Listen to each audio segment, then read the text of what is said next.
All right, this is a model of first century Jerusalem. Not during the time of Jesus, but a little later.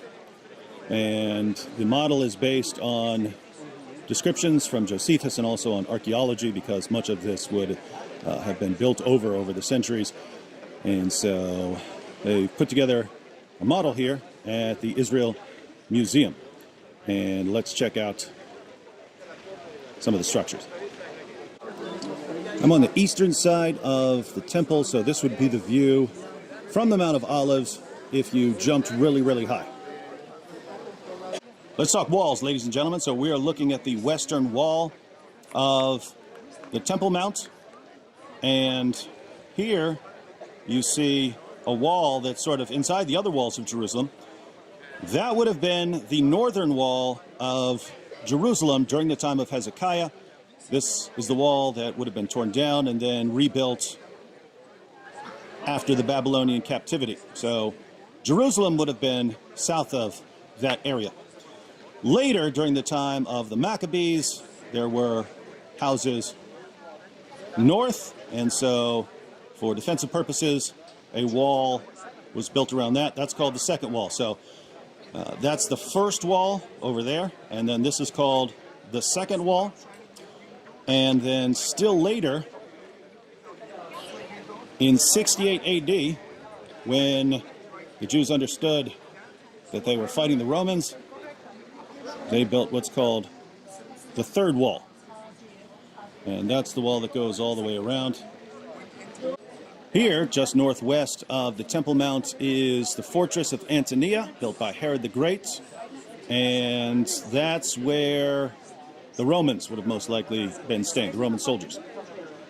So now I'm on the southwest of the city, and here you can see these large buildings.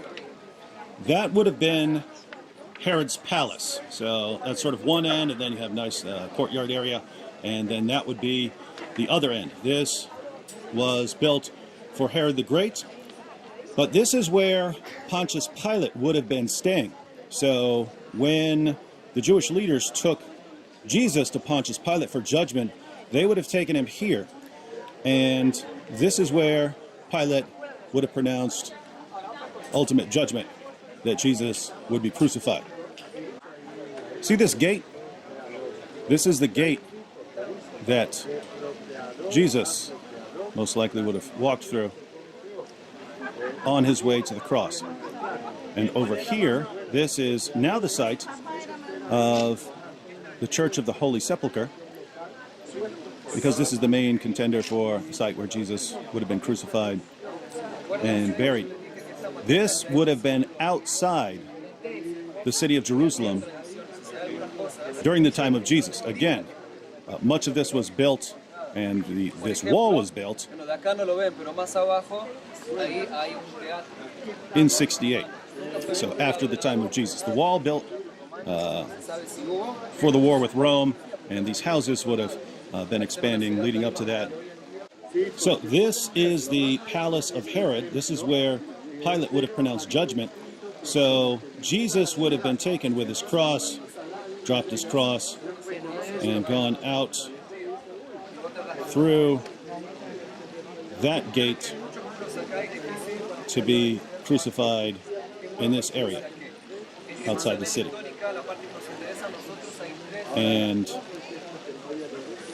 notice that's not tremendously far, but the crowd that would have jeered at Jesus would have been people that probably were deliberately gathered up for a mob along the way here.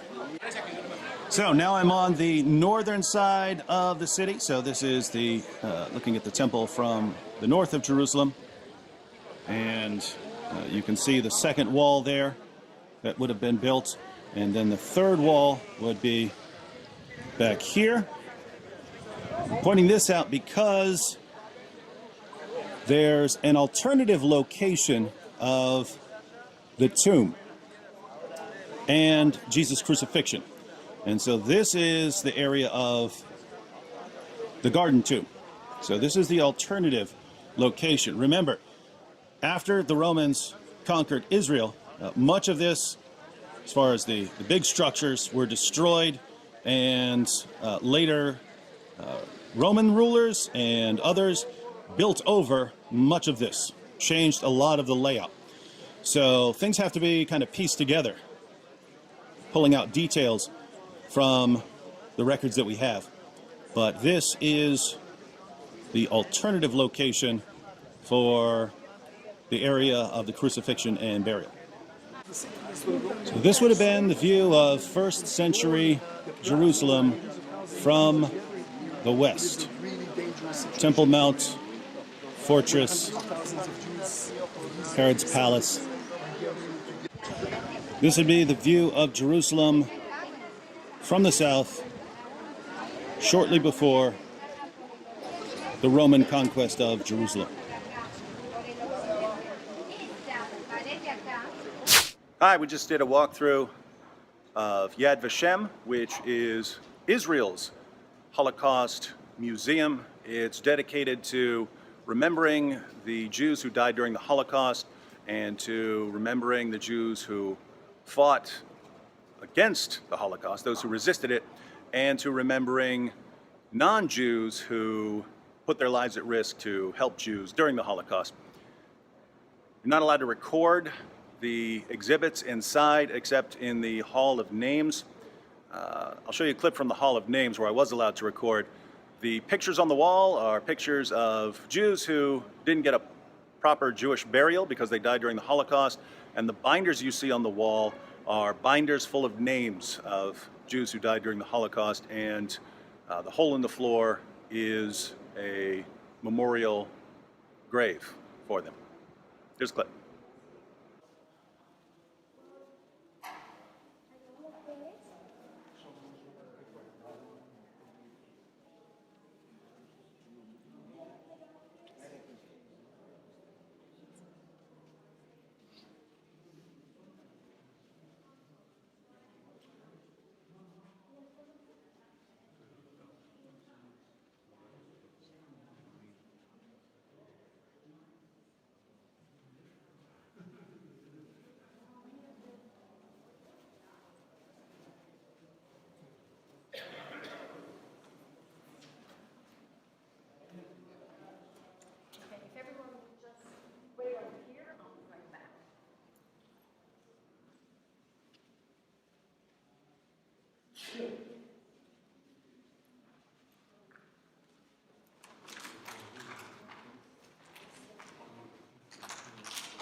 As you exit Yad Vashem, you see Jerusalem. Think about the imagery. Now and forever, in memory of those who rebelled in the camps and ghettos, fought in the woods, in the underground, and with the Allied forces who braved their way to Eretz Israel, and those who died sanctifying the name of God. This tree is in the Garden of the Righteous, and this one's dedicated to this couple.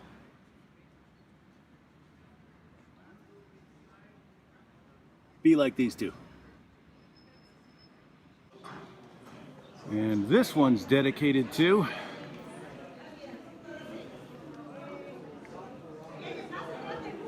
look her up.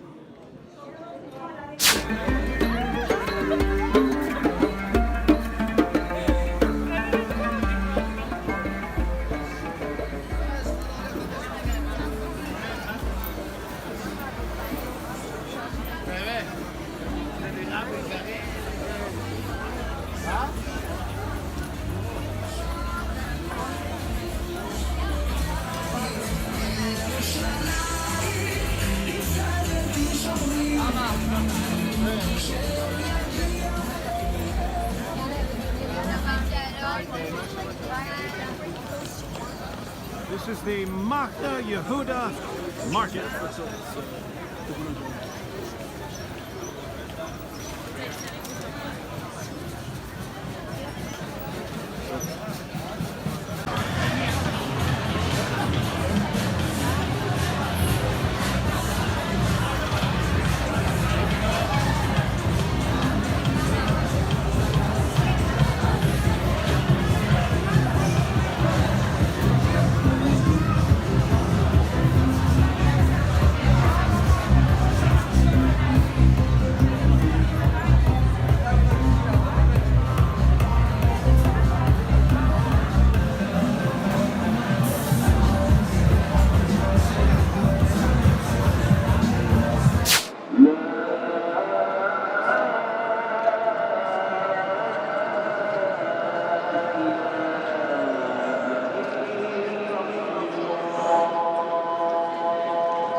Oh, shalom there.